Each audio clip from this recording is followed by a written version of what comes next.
Hey, Tom here, Flip Anything USA. Today we're going to talk about just staying on point, always heading toward making more money.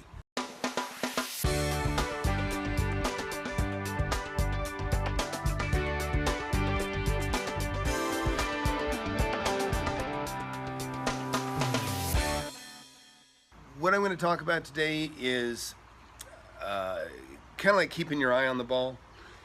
I've always, I'm always, look, most time things are pretty happy-go-lucky. I'm, working, making money, keeping my rentals full. Sometimes I get overwhelmed, just like anybody with life and whatever things might be going wrong at times. Things happen, in family and whatnot,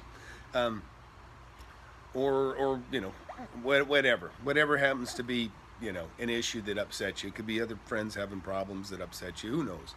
But or just being overwhelmed with lots of work, and then sometimes putting things off. And and I talked about this before about prioritizing, because one thing I've always been really good about is I always work on stuff that will bring back more money later on. I don't usually ever lose sight of that.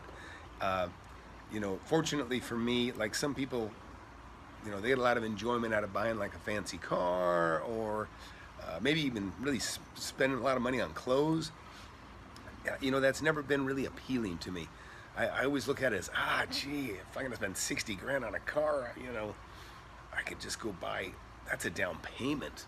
60 grand, I can leverage that into, to buying something that costs maybe, $350,000, and then of course then I'm doing the math in my head all the time. Boy, if I buy something for $350,000 and I put $70,000 down, now I've got that other 280 grand sitting there appreciating and going up in value, and I'm only paying 4 or 5% interest on the loan that I got to buy that, but it's increasing maybe 10 to 12% a year.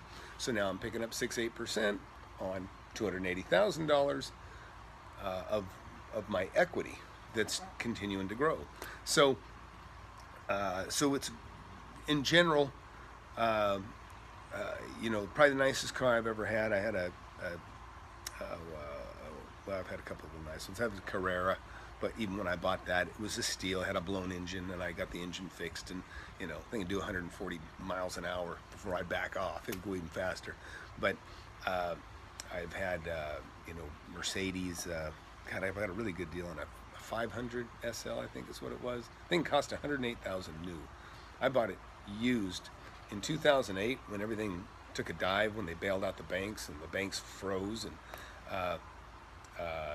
it's funny, I'd read an article that they were talking about how convertibles are the first thing to go, because usually, so when times get tough, first thing to go is the convertibles. For whatever reason, there's a high incidence of convertibles, and I think it's because it's not a necessity. It's kind of a, it's kind of a fun.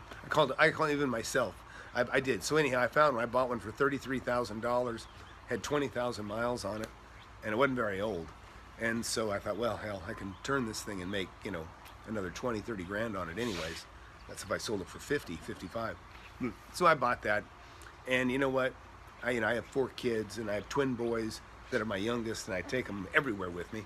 And so it was like, this car was good for nothing except driving to Starbucks and back every morning before my kids woke up or before they went out. So I didn't get a lot of use out of it, to be honest. I called it my coffee car. And then when I had to replace the batteries, I think I had 2 batteries, and it cost me $750 to replace 2 batteries. I thought, man, I really don't like this Mercedes much at all.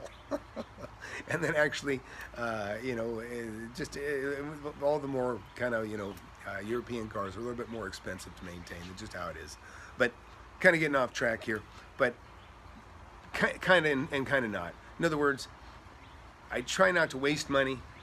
And I don't mind having nice things, but again, Charles Gibbons, who I've quoted before, he says, buy the car of your dreams 2 years after it comes out, because then you save about 40% on the ticket.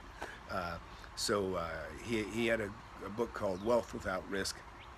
The entire book isn't good, but there's a lot of good stuff within the book that you can read that I took away from it. And but I guess I'm not feeling all that productive here this month. Part of it, but I'm not being able to do what I really like to do, which is kind of bird dog and dig. And actually, there's not a whole lot of inventory out there. I mean, I've been digging a little bit, and it's kind of a seller's market where I'm right now, anyways. So deals are a little tougher to come by right now, but I'll find one. I will. I'm still messing with the boathouse or the lake house, but I want a building. I'm looking for something bigger, something a little funner. And I actually have made several calls on one I just saw. For whatever reason, the agent hasn't called me back. Maybe we'll go walk through that too later. But what I was saying is, whether you got a lot of money or a little bit of money, you always have to have something working for you. And I've said that before. You got to have something going on the side. Always got to have something going on the side. I had a guy that used to work for me, and he's kind of upset with me. And he's mad. He wanted a raise at one of the companies I own. I said, man, you're not underpaid. You're paid just fine. And I go, and he says, man, he goes, I'm scalping tickets on the side to make money. And I go, well, that's great. You should be. I said, you don't think I do things on the side? I said, this company is one of, a couple of many things that I have, but I'm always doing something on the side. I'm doing, not one thing on the side. I'm doing multiple things on the side. But he kind of felt just kind of very upset that he had to do something on the side to make money. And I said, man, don't count on it all coming from your job, dude. That ain't gonna happen. Everything I have is from doing stuff on the side. If I just expected to get everything out of just my job, then I wouldn't have anything today. All I'd have is whatever wages I could save. And to be quite honest, I don't want to be able to calculate. I mean, if I made $50,000 a year and I can go, okay, I make $50,000 a year, in 20 years I got $1 million. Okay, that does not make me feel particularly good. And I'm not saying it's bad, and to each his own, but I kind of like the idea that I can't really calculate my income in the future, because I don't know how good a grade of deals I'm going to run into on the side from my other regular income that now comes in from rental income or the companies that I own. I have income coming in, but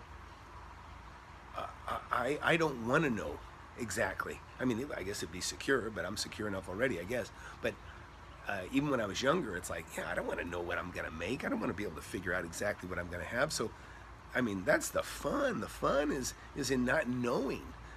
But in dreaming, oh man, I got some big dreams. I'd like to fly a helicopter. And a helicopter is pretty expensive to maintain and own. But anyways, but back to the point is,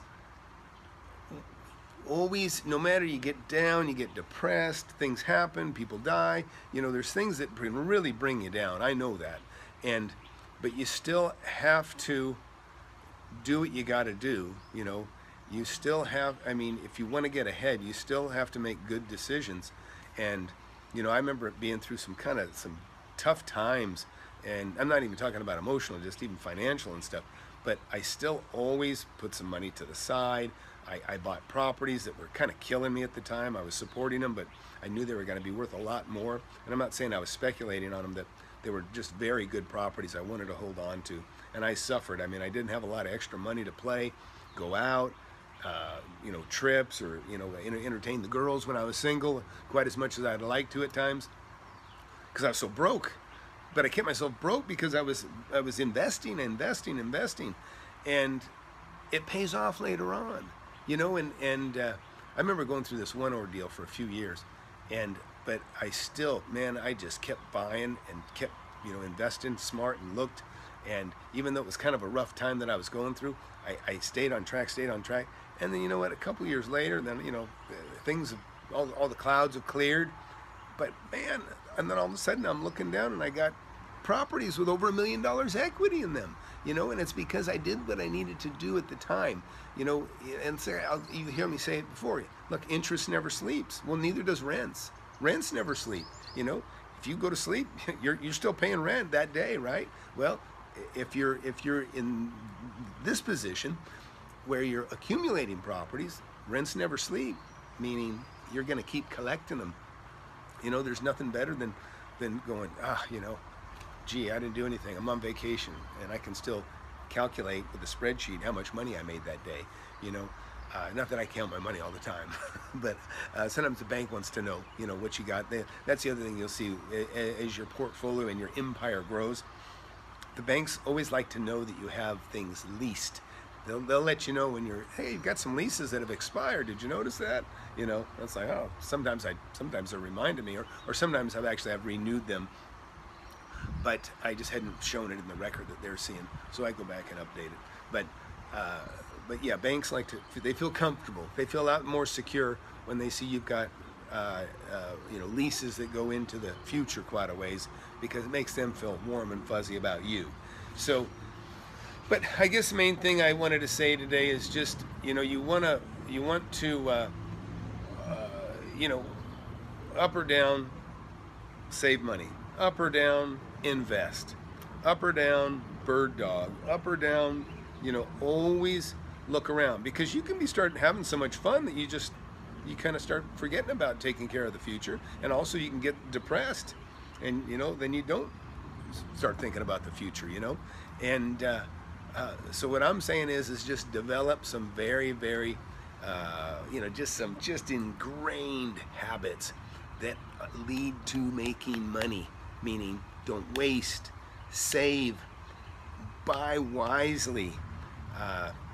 You know, it's just like sometimes, you know, people start to get drunk and then they buy the whole bar a drink or something. You know what I mean?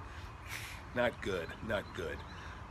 You know, I'm not saying if you're not happy, don't do it, or if you can afford it, but not everybody that does that actually can afford to do that, you know? So that's all for now. I want to just tell you, always be in a constant state of, don't be, you know, everything you buy, try to make it an investment, or at best, get a great deal on it as a hedge against, you know, it devaluing, and as it, you know, as it gets worn out and you know, depreciates. But just, you know, there's all kinds of, you know, like I said, I just bought my wife a new car. The only reason I bought her a new one is because I couldn't find a great deal on one that was slightly used. You know, I didn't care if it was 2016 or 2017. It had 5,000, 10,000 miles. I just couldn't find exactly what I wanted.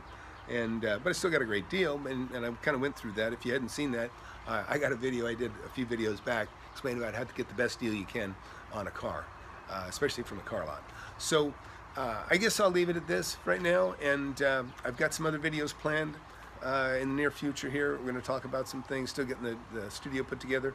I'll tell you about when I met Trump, Mr. Trump, and also I can tell you about when I met his entourage 14 years ago at the Beverly Hills Hotel. So I got a lot of videos, a lot of things to share. But that's it for now. Flip Anything USA. You know, hey, we're here to share about how to make money, how to you know, how to invest wisely, and build your empire, and not just flip property, but you know, sometimes buy and hold property. But basically, I'm just trying to share my lifestyle, which has just been so darn good, and I want to share it with other people. Particularly, I want my boys to be able to come back and reference these videos, and be able to you know, use it as kind of a guidebook on what to do. Because, you know, like I say, Alzheimer's runs in my family, and I watched my grandmother die of it, watched my father die of it, and you know, it's a good chance it's going to hit me too. So I'm trying to get things done and enjoy life, and in fact, that's another thing I got to remember. I'm reminding myself. I'll come back and watch this video, then it'll just remind me, and I'll write it down later on. A buddy of mine got a stent put in his heart more than 10 years ago, and it made him really think about how much time he's got left. He's a really great guy. I'm going to have him on here too. We'll have a video conversation. Real smart guy. Anyways, but he's a math guy like me. He's numbers, you know. But he was thinking about, oh man, they're putting in a stent, and you know, this is going to buy you 10 years. So he's thinking, okay, great, I got 10 years left, or at least 10 years left. So it really made him think about how much time he's got left.